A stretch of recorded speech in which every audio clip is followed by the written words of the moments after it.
eh, que Violeta, pues fueron las elecciones en Francia y pues ahora sí que una buena y una mala, y la buena pues es que se paró esto que parecía ya una locomotora y con un triunfo inminente, la señora Le Pen, que estaban a punto la ultraderecha de ganar allí en el Congreso, y finalmente los mandaron a tercer lugar, pero tampoco es necesariamente que haya mayoría. Y, y lo que hablábamos con Fernando, pues es tratar también de entender, pues esto de las izquierdas, y ya ve que se hizo una convocatoria de las izquierdas y vamos a unirnos para enfrentar a esta ultraderecha. En fin, se hizo ahí toda, diría esa, como esa rola de Silvio, una revoltura de carne con madera. En fin, pero Violeta, ya estamos viendo por ahí a Fernando Buenavat. Sí, muy buenos días, Fernando. Gracias por acompañarnos. ¿Nos escuchas? Violeta, muy buenos días, buenas tardes desde Buenos Aires, fría Buenos Aires el día de hoy. Ernesto, un abrazo grande como siempre y a toda la audiencia. Gracias, sí, Fernando, estábamos viendo que temperaturas -0, unas heladas, unas imágenes tremendas que estábamos viendo de una buena parte de Argentina, incluyendo la capital. Sí, tenemos una onda fría, propiamente dicho, una disminución de la temperatura que está sorprendiendo a muchos, entre otros a muchas personas que pernoctan en las calles. Tenemos ya varios fallecidos que en el abandono más cruento que podamos imaginar, no han recibido pues asistencia de las autoridades de la ciudad de Buenos Aires y bueno, estamos contando pues también en el paisaje de la crisis que se vive agudísima en Argentina hoy por hoy, esta otra que atañe a un proceso de deshumanización muy severo, ¿no? Que se vive en las autoridades políticas que hoy por hoy gobiernan al país. De modo que este, este frío tiene que ver con muchas otras razones que exceden a la solamente problemática climatológica, ¿no? Ya, pues Fernando Buenavat, ¿qué decir entrando en materia? Porque sí, esto del, digo, podemos hasta quedarnos con este tema, vamos a abordarlo también en otro momento, pero sí, esto, las implicaciones, porque también implica más consumo de energía ahí en Argentina, y con los costos, cómo se dispararon, pues de manera dramática, pues sí, hay impactos de muchas maneras, pero también pasando al tema de la France, mi querido Fernando Buenavat, pues se habló de que las izquierdas, y déjame en algunos casos decir así, si no es que en todos o cómo entenderlo ahí, pero una suma, hubo una alerta generalizada, hasta futbolistas encumbrados entraron también al quite de decir, por favor, hay que impedir que llegue la ultraderecha, que llegue Le Pen. Era un momento ahí dramático, casi pidiendo que no llegue Milei. Ahí, ¿qué decir, Fernando Buenabad, pensando en ese espejo que ustedes tuvieron en Argentina, pues viendo a la France?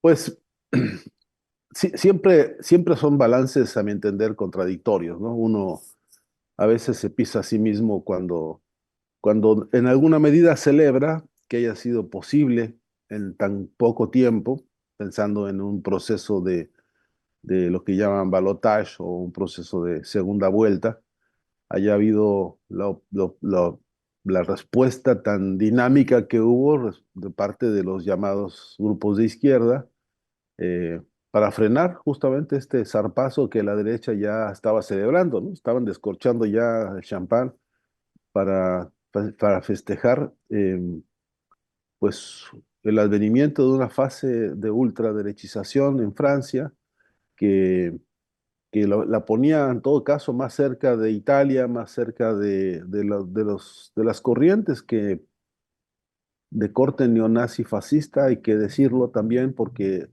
se tiñe cada vez que uno hace un análisis de esta situación, se tiñe el paisaje de estos tufos, ¿no? Que algunos creyeron superados. En la propia Francia, que heredera pues de la gran revolución de la Comuna de París, que fue recordada en estos días, incluso cantando la Internacional como se cantó, ¿no? Este, reviven pues alientos que uno celebra con prudencia, con todas las cautelas del mundo, pero que uno celebra porque definitivamente la alternativa era en verdad, espantosa, no solo porque uno tenga prejuicios, como lo suele tenerlos frente a las derechas, sino porque además las advertencias que ya había hecho la propia Le Pen, las, los augurios de, de avances, en todo caso, avances de la derecha y retrocesos civilizatorios muy significativos para Francia, pero también para el mundo entero, eh, pues crispaban los pelos, pues no había otra manera de responder a la situación, sino con el espanto que producen estos proyectos políticos que son no solamente amenazantes, sino que son planes específicos, concretos, de destrucción de procesos sociales, de destrucción del poder adquisitivo de la clase trabajadora y fundamentalmente destrucción de las capacidades organizativas que los pueblos han desarrollado a lo largo de las décadas recientes, ¿no? Entonces, por un lado, digo que sí que vale la pena tomarse el tiempo para estudiar de fondo de dónde vienen las voces, de dónde vienen las proclamas, de dónde vienen las fuerzas incluso de respuesta que permitieron esta contraofensiva electoral, eh, que siendo como son las elecciones las elecciones burguesas, las democracias burguesas, pues representan apenas a mi entender, apenas un bálsamo circunstancial o coyuntural. Pero aún así, y con todo, creo que tanto la Francia insumisa en voz de Mélenchon, pero no solamente de él, sino de grupos importantes de activistas y de movimientos y de organizaciones obreras y de trabajadores en Francia, encuentran un escenario, a mi entender, un poco menos ríspido para dar batallas que creo que hoy por hoy en Europa van a ser cruciales. Eh, Entre otras cosas porque también esa decisión política de asegurarle lugar a estas izquierdas en las decisiones políticas francesas y europeas, eh, va a producir, a mi entender, un diálogo distinto con América Latina en momentos en los que estamos esperando ya a 18 días las elecciones en Venezuela, por ejemplo, en momentos en que estamos viendo cómo se acomodan, por ejemplo, en México, los cargos de las secretarías de Estado, en momentos en que la geopolítica está teniendo también avisos y reacomodos sustanciales, no es cualquier cosa el debate que en Estados Unidos se da entre la figura de Biden y la de Trump y todo lo que eso representa en términos de alicientes, ¿no? Para las ultraderechas. Hace unos cuantos días, en la reunión que se verificó en Brasil del Mercosur, eh, por ejemplo, Milei se dio el lujo de no asistir, simplemente de hacer un desaire como los que a este le gusta hacer, de desprecio, de ofensa, de descalificación y de estulticia vulgar, ¿no? Que no se hizo presente pues en la reunión presidencial, pero sí se hizo presente en una reunión con el propio Bolsonaro y en esa reunión con Bolsonaro dicen algunos que es una nota de color. Todavía no entiendo bien por qué le llaman así, pero el propio Bolsonaro le entregó, le regaló a Milei una medalla de la que no voy a hacer ningún detalle porque está tan cargada de vulgaridades y de bajezas y de obscenidades. No estoy jugando con las palabras, no estoy haciendo alusiones de malabarismo adjetival solo porque me molesta mi ley, sino porque efectivamente el contenido del encuentro, cualquier persona puede buscarlo en internet y espantarse por su propia cuenta, este, y percatarse de las bajezas que ahí se dicen y cómo se aluden y cómo entre risotadas obscenas y carcajadas groseras se celebran unos a otros su bajeza, lo que son en términos objetivos y reales, ¿no? Eh, eso, eso nosotros no podríamos ser tan irresponsables de ignorarlo y de asociarlo a lo que ocurrió en Francia, porque, repito, otro clima, otros vocabularios, incluso otras categorías de análisis, otras proposiciones, incluso, según mi valoración, otra crítica severa al capitalismo se está dando desde abajo, desde las bases, ¿no? No creo que en las cúpulas burocráticas de las izquierdas, ni siquiera de la socialdemocracia francesa, abunde una agenda rica en cambios, en propuestas de fondo que cuestionen los paradigmas fuertes del capitalismo, pero sí por cierto que en más de una medida representan una forma de, acéptame la expresión, de freno, por la cual yo al menos me siento por ahora reconfortado, repito, con todas las cautelas y con todas las precauciones. Es decir, mi síntesis sería que yo por estas elecciones siento un apoyo crítico, a reserva de mantenerse uno alertas y observadores y partícipes lo más posible de analizar y de intervenir en lo que se pueda, diciendo y recordando que la razón del voto que no nace de las cúpulas, que nace de las bases, tiene un mensaje muy poderoso, tiene un mensaje muy significativo, tomando en cuenta, repito, el contexto y tomando en cuenta los dichos concretos de Le Pen y que en síntesis, más que dichos, son amenazas históricas muy severas contra el pueblo francés, ¿no? Muchísimas gracias, Fernando. Pues sí, yo creo que nos pasó a todos y a todas esto.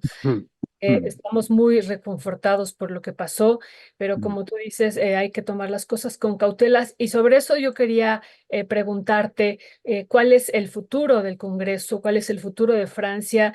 Y tú hablabas de las izquierdas de Francia, ¿no? Finalmente hay una unidad para que la derecha pues no lograra este triunfo dentro del Congreso. Las izquierdas se unen, pero estamos hablando de las izquierdas. Sobre esto, ¿qué nos podrías decir, Fernando? Disculpar a ustedes mi tos Mm. y mi voz tomada, pero es que también estoy con un resfrío. Este, Espero que no afecte esto el sonido ni la comunicación. Mira, yo creo que sí hace falta un ejercicio no tendremos el tiempo aquí, pero tampoco yo soy el experto en el conocimiento profundo de las por lo menos 7 formaciones de izquierda que presentan las muy concretas características de esta decisión electoral, ¿no? Pero al menos sí puedo decir 2 cosas que me parecen centrales y que creo que en esto hay un mensaje poderoso para recogerlo y para aprender. Mi- Me gusta decirlo porque para mí es una escuela. Cuando un movimiento que tiene movimiento de bases, de masas, logra estas cosas como la que vimos en Francia, me parece que se abre un libro de la historia que es muy importante revisar con detalle y ver qué tanto entendemos el idioma de ese libro, ¿no? No me refiero al francés ahora, sino al idioma de las luchas sociales. Y una que me parece principal de las lecciones que arroja esto es que la tarea central que no hemos podido conseguir, que es la tarea de la unidad, en este momento se volvió la gran clave histórico y política de la circunstancia. No es la clave resuelta 100%, no es lo que yo quisiera, no es lo que uno ha soñado históricamente, ni siquiera por los viejos paradigmas teóricos que uno revisa, ¿no? Yo no puedo olvidarme nunca de que, de que fueron los obreros que le preguntaron, le pidieron a Carlos Marx ayuda y le dijeron, oiga, don Carlitos, ¿cómo? No sé cómo le habrán dicho, ¿no? Don Charlie o ¿cómo le habrán dicho? Ayúdanos a hacer un escrito en el cual sepamos distinguir los socialismos y no nos equivoquemos y veamos cuáles son las tareas urgentes, ¿no? Y entonces don Carlitos se puso a escribir junto con su amigo y cómplice y compadre Federico, un manifiesto. Y en ese manifiesto resolvieron casi toda la coartada en la última palabrita que le pusieron al manifiesto, que es cómo salimos de este enjambre monstruoso que es el capitalismo, dice ahí, unidos, compadres, unidos.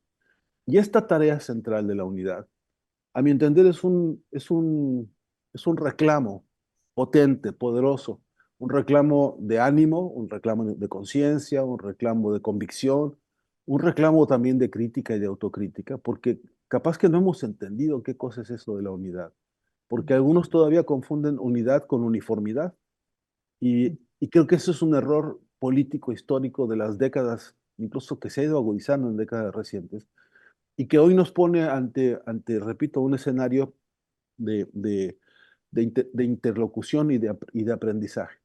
Eh, no puede ser que las izquierdas, no puede ser que las izquierdas con el repertorio amplio, contradictorio, a veces incluso em, falaz que hemos visto en agrupaciones que se han hecho llamar de izquierda y que después en la práctica son peores que las derechas, pero no puede ser que en las bases, donde está la gente realmente construyendo fuerza transformadora, haya cabida todavía para los pleitos de egos, para los pleitos de envidias, para los pleitos de vanidades, para las mezquindades tontas que no ponen un programa por encima de las diferencias personales, que no saben poner los 10 puntos centrales en los que no deberíamos tener duda alguna de trabajar juntos.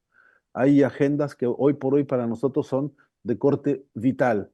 Y cuando digo vital, no estoy haciendo un ejercicio de poesía para una tarde de otoño. Estoy insistiendo en la urgencia de la revolución de la conciencia, en el sentido más estricto, profundo y sincero de ese concepto, en el que hay que transformar todos nuestros paradigmas mentales y aceptar que los compañeros tienen aciertos y que tienen virtudes y que tienen fortalezas y que tenemos que apoyarlas y que tenemos que ser fraternos y que tenemos que ser y tenemos que luchar por la unidad y por la igualdad.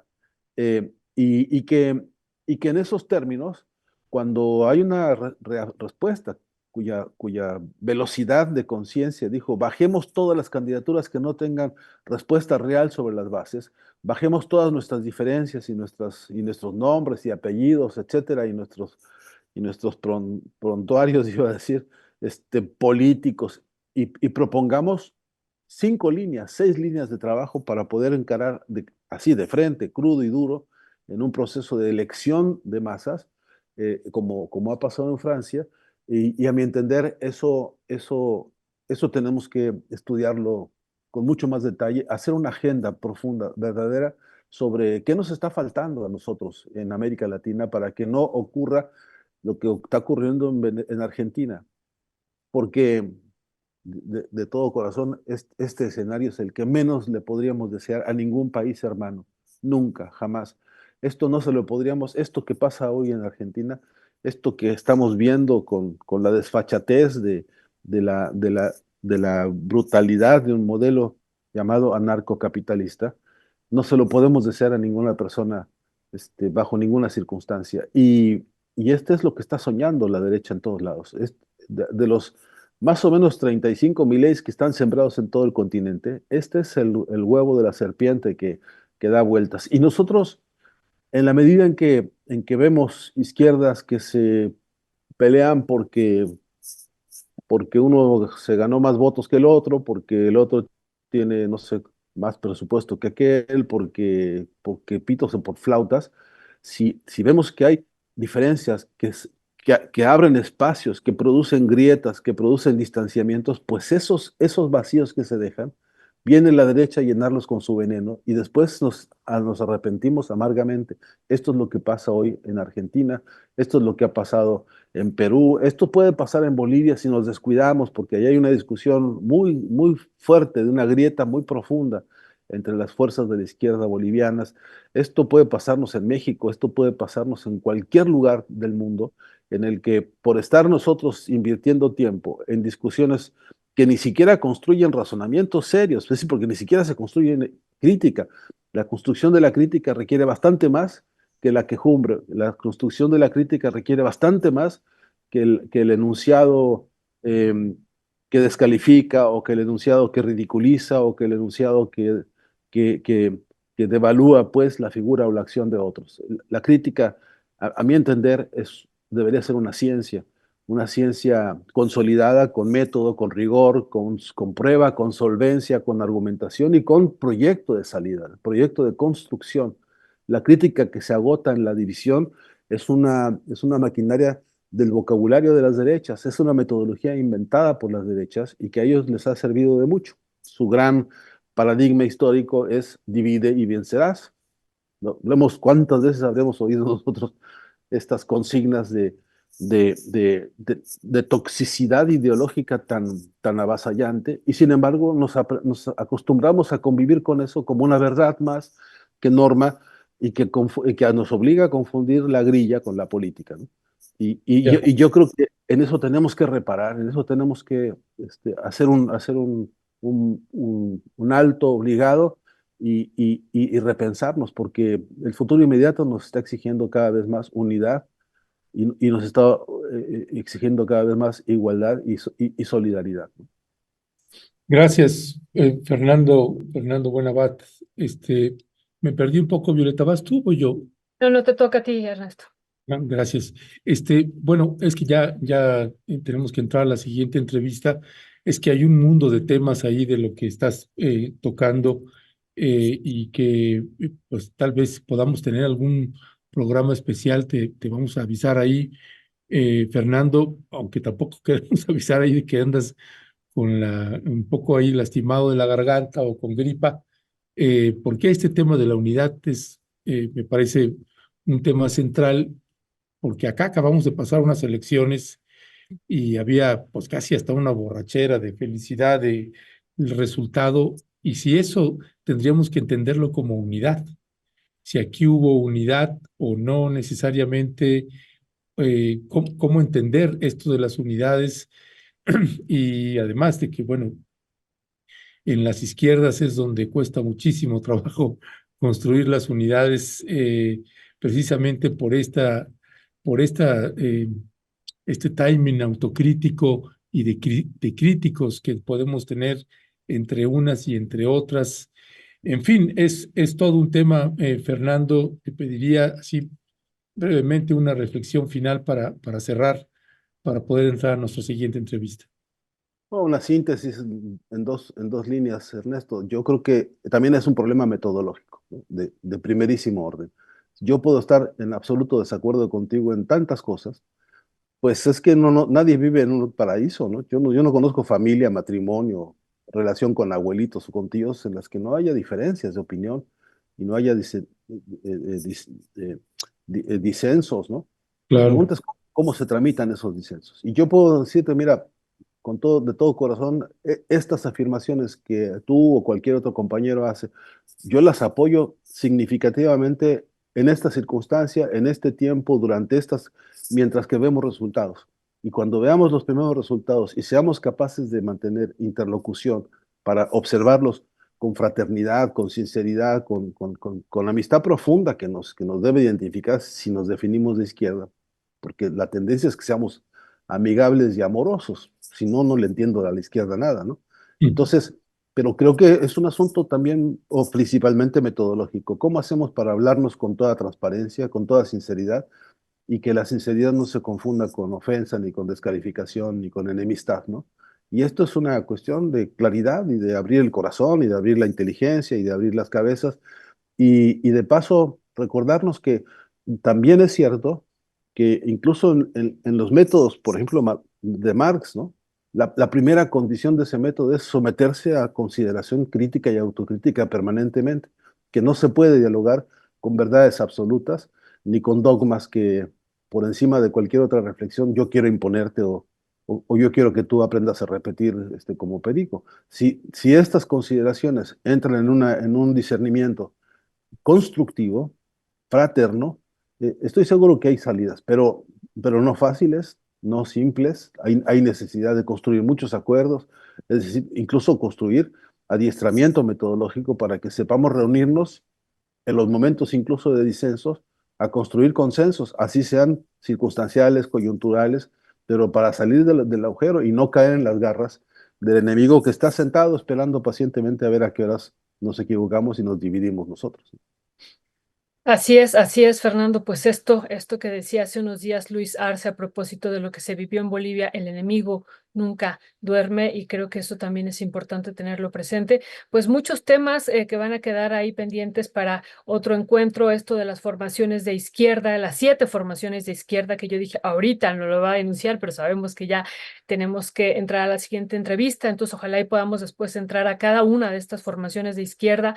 Luego esto que acabas de decir que a mí me parece importantísimo, que luego eso carecemos muchos y muchas, ¿no? La crítica y la autocrítica, que eso me parece fundamental, pues en los diferentes sectores de izquierda que pues a veces nos falta esta parte de autocrítica y luego lo otro que también es algo que tenemos que darle seguimiento y que nos importa mucho, pues es lo que están viviendo en Argentina, Fernando, este anarcocapitalismo y pues esta situación terrible que están padeciendo allá todos y todas ustedes por ese territorio del sur de nuestro continente. Pues te mandamos un fuerte abrazo y bueno, también queda pendiente los 35 mileys, pues que les vayamos poniendo nombre, ubicándolos y aquí en México también.